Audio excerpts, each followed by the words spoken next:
क्षेत्र में जो मेरे स्वास्थ्य स्ट्रक्चर बहुत अच्छा है, कहीं कोई दिक्कत नहीं है, लेकिन उसको थोड़ी सुधार की जरूरत है कि नियमितीकरण कर दूंगा तो नियमित अगर हो जाएगा तो शिक्षा मेरे स्वास्थ्य की कमी नहीं है।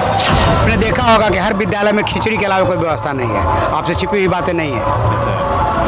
लेकिन जो मेरी व्यवस्था होगी शिक्षा के वह गुणवत्तापूर्ण नहीं, जब तक शिक्षा में सुधार नहीं। साथ जुड़ चुके हैं जन स्वराज के जिला अध्यक्ष जी, इनसे बात करेंगे कि आखिर जन स्वराज किन किन अपने बिंदुओं को लेकर जो है जनता के बीच जा रही है और क्या आगे करेगी सरकार बनने पर। सर, इस बार जो है बिहार विधानसभा चुनाव है, क्या लगता है जन स्वराज? जन स्वराज हम लोग पूर्ण सत्ता में आएंगे, पूर्ण विश्वास है हम लोगों को। किस आधार पर कहते हैं आप? आधार है जैसे कि हम लोग को है कि बिहार में पलायन और शिक्षा दो मेरा मुख्य मुद्दा है और हर लोग को शिक्षा और पलायन से मजबूरियां हैं। अच्छा। इसी के लिए हम लोग उसी में लगे हुए हैं। शिक्षा के बारे में तो एनडीए सरकार कहती है कि हमने काफ़ी व्यवस्था कर दी। जरूर आपने देखा होगा कि हर विद्यालय में खिचड़ी के अलावा कोई व्यवस्था नहीं है, आपसे छिपी हुई बातें नहीं है।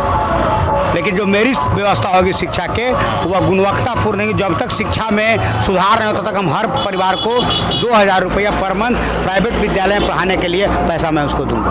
तो ये जो प्राइवेट विद्यालय में पढ़ाने के लिए 2000 पर मंथ दे रहे हैं, तो इसके अलावा सरकारी विद्यालय को आप लोग नहीं सुधार? मैं 1 साल के अंदर प्रति वर्ष एक नेतरहाट की तरह विद्यालय खोलूंगा और धीरे धीरे 5 वर्षों में सारे विद्यालय को मर्ज कर करके और एक जगह अस्थायी रूप में प्रत्येक प्रखंड में 5-5 विद्यालय में खोलूंगा और वहीं सारे बच्चे पढ़ेंगे।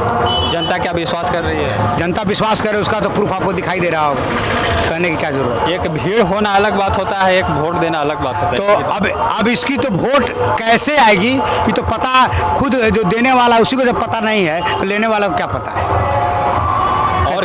और क्या मुद्दा रहेगा? अभी ये लोगों का जब एक क्रेज आया है बाजार में, जब मैं अभी चल रहा हूँ रोड पर जा रहा हूँ तो लोग कह रहे हैं कि एक परिवार लाभ कार्ड आया है, जिसे हम लोग एक तरह से कहा जाता है कि जिसको ब्रह्मास्त्र कहते हैं, उस तरह का अस्त्र मैं चलाया हूँ मार्केट में, जिसके द्वारा मैं लोगों को यह जो मेरी 5 विजन है उसको समझाने का पूर्ण भरोसा के साथ कर रहा हूँ। अभी तो 2 विजन बताए हैं और 3 विजन? 3 विजन है कि महिलाओं को 2000, महिलाओं को 5000 तक का 4% के पर लोन दूंगा। चौथा है किसानों को 2500 रुपया पर मंथ मनरेगा के द्वारा उन्हें खेती करने के लिए दिया जाएगा। और 5वां है वृद्धा पेंशन, हर को 2000 रुपये दिया जाएगा। किसानों की अभी बात की जाए तो किसानों में खाद की समस्या से जूझते रहते हैं, उसके बारे में आप क्या करेंगे? खाद की जो समस्या है तो जानबूझकर किया जा रहा है, समस्या है नहीं। अगर समस्या रहा तो फिर पूर्ति हो कहाँ से जाता? ये कालाबाजारी है। बड़े बड़े व्यापारियों द्वारा खाद को रोक दिया जाता है कि मजबूरी में आप मेरे पास आएंगे तो मैं अधिक से अधिक आपको दूंगा, बस और कोई बात नहीं। इसके लिए जन स्वराज क्या करेगी? जन स्वराज के लिए कहेगी खुला बाजार कर दूंगा मैं, किसी को किसान की जरूरत नहीं हो कि लाइन लग के लेना पड़ेगा। सरकार बनते ही बदल जाएगा तो? सरकार बदल जाएगी। सरकार बनते ही बदल जाइएगा आप लोग तो?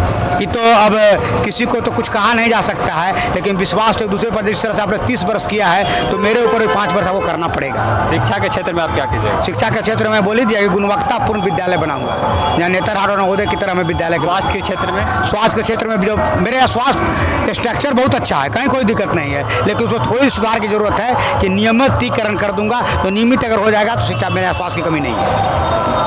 क्या इस बार 243 सीट है बिहार विधानसभा में, कितने सीट ला पाएंगे जन? तो मैं सिर्फ एक जन स्वराज पार्टी ही है जो कि सरकार बनाने के लिए लड़ रही है। बक्के तो लड़ ही नहीं रहे सरकार बनाने के लिए, बक्के तो गठबंधन के लिए लड़ रहे हैं। जब लड़ेंगे ही नहीं तो 142 आएगा कहाँ से? 243 में 122 से कोई 122 पर लड़िए नहीं रहा है। तो सरकार बने के हम लड़ो, सरकार हम बनाएंगे तो बनाने के लड़ कहा रहे हैं, कोई 100 पर तो कोई 10 पर तो कोई 15 पर, तो सरकार थोड़े बनती है। सरकार बनाने के लिए 122 चाहिए और 122 पर आप लड़िए नहीं तो बनाएं कैसे? उनको सरकार नहीं बनाना है, केवल आपस में लड़ाई कराना है, बस और कुछ नहीं। कभी ये मुख्यमंत्री कभी वो मुख्यमंत्री तो फिक्स है। अगर हम नहीं बनेंगे तो नीतीश कुमार बनेंगे, चाहे वोट आप किसी को दीजिए।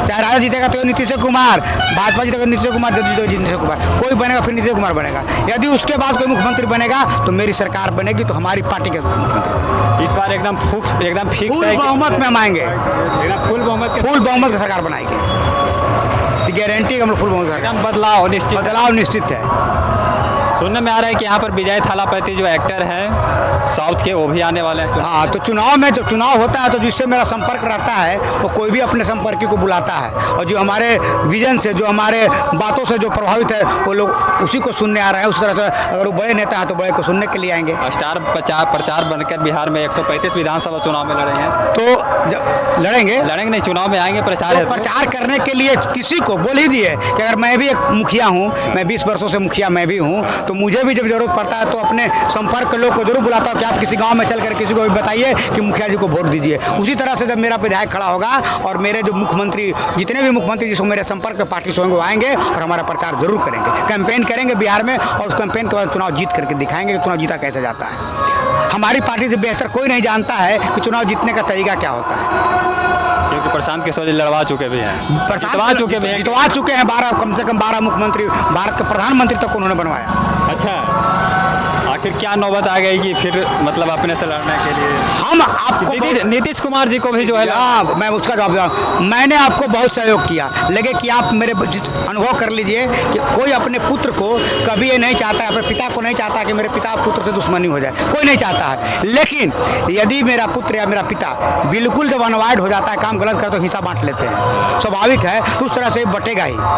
उन्होंने गलत किया, मैंने कहा कि जो मेरी सोच है, सोच की ओर, क्योंकि मैं सत्ता के लिए नहीं आया था, सत्ता में थे भी नहीं, ना कोई मंत्री, ना मुख्यमंत्री, ना कोई पद पर नहीं थे, लेकिन चाहा था कि इससे बिहार व्यवस्था बदले। बिहार व्यवस्था बदलने के लिए मजबूरन हमको बिहार को जगाने हम आए। हम मुख्यमंत्री के, प्रशांत जी मुख्यमंत्री के कैंडिडेट नहीं है, पहली नंबर सुन लीजिए, स्पष्ट वो कहना कि मैं मुख्यमंत्री नहीं बनूंगा। पलायन के लिए आप लोग क्या कीजिएगा? पलायन के लिए मैं कह दे, मेरी सरकार बनते हम हर हालत में 6 माह के अंदर हर घर को पलायन रोक दूंगा। कैसे रोकिएगा पलायन? सबसे पहला है कि छोटे छोटे उद्योग लगाऊंगा, बहुत बड़ा बड़ा इंडस्ट्रीज नहीं, क्योंकि इतनी बड़ी जगह हमारे यहाँ नहीं है कि यहाँ बहुत बड़ा बड़ा इंडस्ट्री लगाऊंगा। मैं हर माँ बहन को 5 लाख रुपए का जब मैं उनको दूंगा तो स्वाभाविक मानिए कि उस 5 लाख रुपया से जब किसी माता को मिलेगा, किसी बहन को मिलेगा, किसी बेटी को मिलेगा, तो उसका भाई, उसका भतीजा, उसमें रोजगार जरूर मिल जाएगा। तो अगर एक घर में अगर एक को देते हैं तो 2 रोजगार खड़ी है, तो इस तरह से अगर सभी लोग को देंगे तो रोजगार जरूर आएगा। इस बार बदलाव जरूरी है, निश्चित है। अंतिम रूप क्या कहना चाहेंगे? अंतिम रूप से ही कह रहा है कि जनता का जो मूवमेंट है, जो लोगों के, जो हम चाहते थे कि लोगों को जगाएं, तो बिहार जाग रहा है, और जिस तेज़ी से हम उभर करके बातों को रखना चाहते हैं वो लोगों को जानकारी में जा रही है, जेन में जा रहा है। अभी मेरे पास 2 महीना समय है, 2 महीना समय में हम घर घर जाके परिवार लाभ कार्ड बनाएंगे, और जिसके द्वारा मैं प्रत्येक व्यक्ति को गारंटी देता हूँ कि 22-20 हज़ार तक मैं आपको लाभ दूंगा। कैश नहीं दूंगा, पैसा नहीं, 20 हज़ार तक मैं आपको लाभ दूंगा। मेरा ये विजन है। यानी जो कार्ड अभी बन भी रहा है, बहुत से लोग वीडियो लगाए हुए हैं, और घर घर लोगों में उत्साह है। जब रास्ता में चलते हैं तो गाड़ी रोक के लोग कहता है कि अध्यक्ष जी कार्ड मेरे यहाँ कब बनेगा। तो मैं विश्वास दिलाता हूँ कि जो ही मेरी सरकार बनेगी तो जो परिवार लाभ कार्ड बना चुके होंगे उनको 20 हज़ार तक के लाभ मैं जरूर दूँ। ठीक है, बहुत बहुत धन्यवाद आपको जुड़ने के लिए। धन्यवाद।